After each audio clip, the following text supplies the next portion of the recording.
Hello everyone. Today I would like to show you all how to use photo sticker for WhatsApp status. Let's have a look. First, open WhatsApp on your smartphone. Tap updates from bottom menu. Now you can tap camera icon to create new status or tap green plus sign to add status. You can choose one photo or tap camera to capture a photo.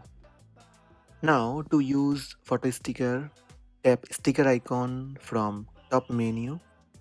Here you will see photo sticker. Tap photo sticker. Using photo sticker you can choose any photo and tap on the photo to get various frame.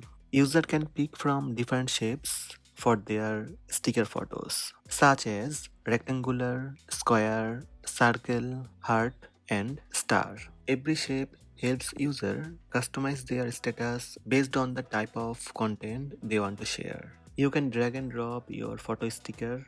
You can add another sticker with another shape. Using two fingers, you can resize photo sticker.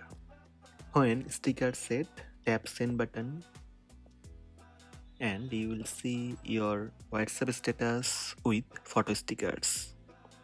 So these are the steps to use photo sticker on WhatsApp status. Hope this video help you. Please subscribe my channel by tap subscribe button. Also tap the bell icon to receive notifications about all new videos.